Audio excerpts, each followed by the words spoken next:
और जिस बिंदु पर एक दूसरे को काटते हैं वहाँ पर अर्थव्यवस्था में साम्य स्थापित होता है और जिसको कि हम प्रभावी मांग कहते हैं। अब जैसा कि कीन्स ने बात की थी कि जो संतुलन अर्थव्यवस्था में स्थापित होता है वह पूर्ण रोजगार से कम स्तर पर भी हो सकता है, तो ऐसा क्यों होता है? तो इसके लिए हम अलग ग्राफ से इस बिंदु को समझते हैं। तो कीन्स कहते हैं कि यदि पूर्ण रोजगार से कम स्तर पर अर्थव्यवस्था में साम्य स्थापित हो रहा है तो इसका अभिप्राय यह है कि अर्थव्यवस्था में मांग की कमी है। अब यही देखिए जो कंट्रास्ट व्यू हम यहाँ पर देख रहे हैं, क्योंकि जो क्लासिकल इकोनॉमिस्ट थे वो ये कहते थे कि अर्थव्यवस्था में मांग की कमी पैदा ही नहीं होती है, क्योंकि classical economist supply side factors को अधिक महत्व देते थे और वह कहते थे कि supply creates its own demand, जो कि सेक लॉ ऑफ मार्केट था। तो वो कहते थे कि भाई जो भी उत्पादन होगा वो उत्पादन अपने मूल्य के बराबर बाजार में वस्तु के लिए मांग पैदा करेगा। तो इस प्रकार से मांग की समस्या क्लासिकल सिस्टम में उत्पन्न ही नहीं होती थी। लेकिन कीन्स ने इसको क्रिटिसाइज किया और उन्होंने कहा कि नहीं, पूर्ण रोजगार के कम स्तर पर भी अर्थव्यवस्था में साम्य स्थापित हो सकता है, और जिसका मुख्य कारण होता है कि यदि एग्रीगेट डिमांड कम हो तो, क्योंकि जहां क्लासिकल इकोनॉमिस्ट में एग्रीगेट सप्लाई जो था वो एक निर्धारक तत्व था रोजगार का, आय के निर्धारण का, वहीं कीन्स के सिद्धांत में एग्रीगेट डिमांड एक डोमिनेंट फैक्टर है जिसके माध्यम से अर्थव्यवस्था में रोजगार व आय का निर्धारण होता है। तो कीन्स कहते थे कि यदि एग्रीगेट डिमांड किसी कारणवश कम हो जाती है तो अर्थव्यवस्था में पूर्ण रोजगार के स्तर से कम स्तर पर भी साम्य स्थापित हो सकता है। तो इस ग्राफ में हम देख सकते हैं, यहाँ पर हमने एक्सिस पे पुराने ग्राफ की तरह यहाँ पर लेबर एम्प्लॉयमेंट लिया है और वाई एक्सिस पे रिसीट्स लिया हुआ है। तो हम यहाँ देख रहे हैं कि ई बिंदु पर aggregate demand curve aggregate supply curve को इंटरसेक्ट कर रहा है, या दोनों एक दूसरे को इंटरसेक्ट कर रहे हैं, और इस साम्य की स्थिति पर जो ON2 लेबर्स की मात्रा है, इतने लोगों को रोजगार प्राप्त हो रहा है। लेकिन अर्थव्यवस्था में कुल उपलब्ध श्रमिकों की संख्या ONF है, जो कि पूर्ण रोजगार की स्थिति को प्रदर्शित करता है। तो कीन्स कहते हैं कि यदि प्रभावी मांग में वृद्धि की जाए तो प्रभावी मांग में वृद्धि होने के कारण अर्थव्यवस्था में जो भी बेरोजगार लोग हैं उनको रोजगार प्राप्त हो जाता है। तो हम यहाँ पर देख रहे हैं कि यदि एग्रीगेट डिमांड में वृद्धि की जाए तो जो एग्रीगेट डिमांड कर्व है वो ऊपर की तरफ शिफ्ट हो जाता है, और वह एग्रीगेट सप्लाई कर्व को R बिंदु पर काटता है। तो इस तरीके से अब जो नया साम्य स्थापित होगा वह R बिंदु पर होगा, और हम यहाँ देख सकते हैं कि जितने भी श्रमिक रोजगार की तलाश में हैं उन सभी श्रमिकों को कार्य मिल जाता है। तो कीन्स ने अपने सिद्धांत में कहा कि अर्थव्यवस्था में जब डिप्रेशन की स्थिति आती है तो वह स्वतः समाप्त नहीं होती है,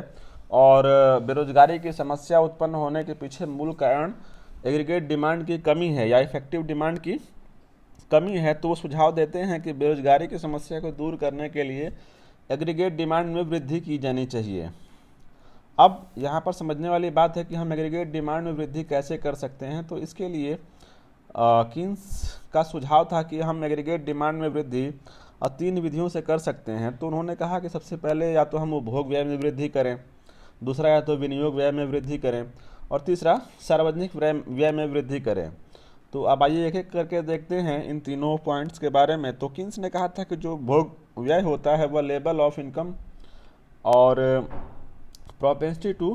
कंज्यूम पर निर्भर करता है। लेकिन कंजम्पशन फंक्शन जो कीन्स का था उसको कीन्स ने स्टेबल कंजम्पशन फंक्शन माना हुआ था, क्योंकि जो उपभोग की प्रवृत्ति होती है वो उपभोग की प्रवृत्ति शॉर्ट टर्म में स्टेबल रहती है, था उसमें कोई परिवर्तन नहीं होता है। तो इसकी वजह से जो है कंजम्पशन एक्सपेंडिचर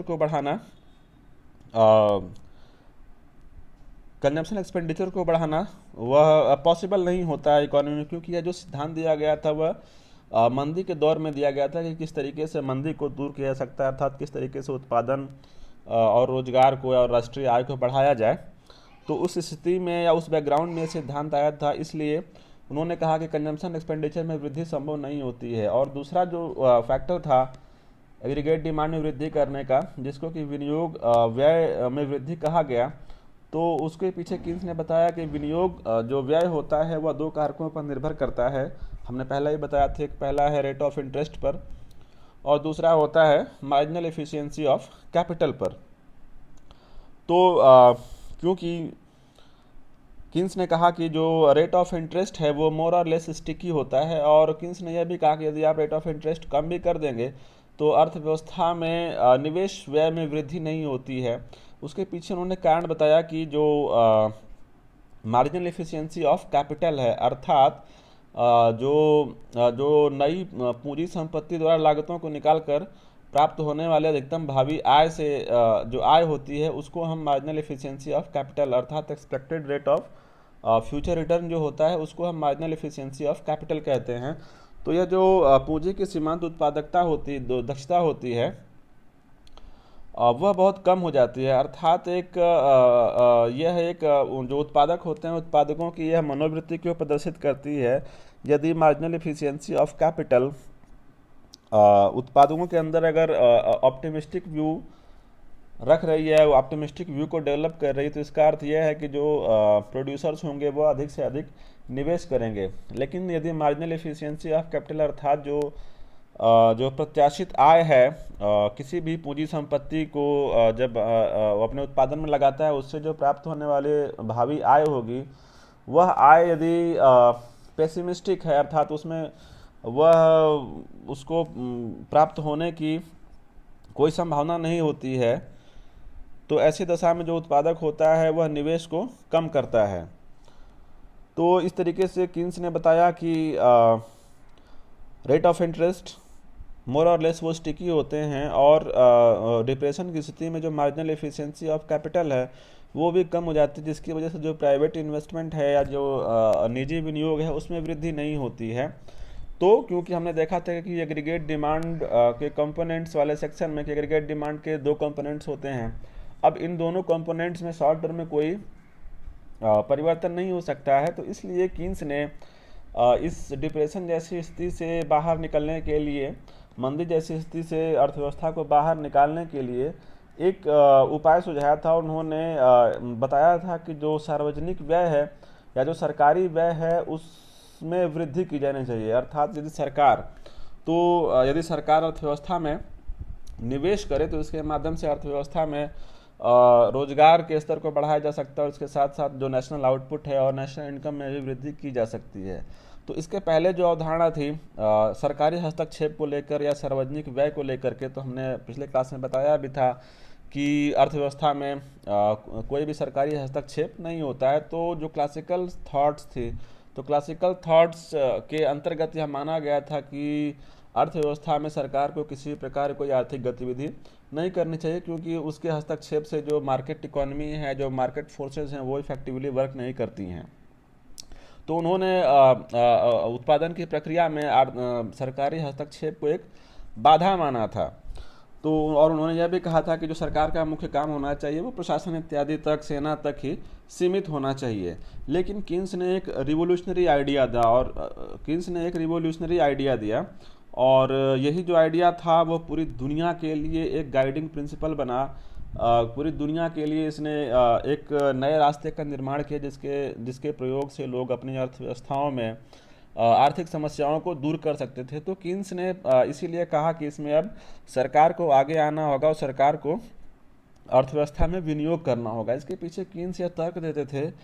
कि जो सरकारी विनियोग होता है वह एक प्रकार का गुणक प्रभाव पैदा करता है अर्थव्यवस्था में। तो गुणक प्रभाव क्या होता है? तो गुणक प्रभाव से आशय विनियोग में वृद्धि से आय में जो वृद्धि होती है वह कई गुना होती है। तो जो इसका फॉर्मूला होता है K=Δy/Δi, जहाँ की जो डेल्टा आई है वो निवेश में परिवर्तन है और डेल्टा वाई है वह आय में परिवर्तन होता है। तो उदाहरण के लिए यदि हम मान लें कि 1000 रुपये का निवेश यदि इकोनॉमी में हो रहा है, तो जो राष्ट्रीय आय में वृद्धि होती है वह 4000 करोड़ की होती है। अगर 1000 करोड़ रुपए की निवेश हो तो राष्ट्रीय आय में वृद्धि 4000 करोड़ रुपए की होती है। इस प्रकार से जो मल्टीप्लायर का जो मान आता है वह 4 होता है, अर्थात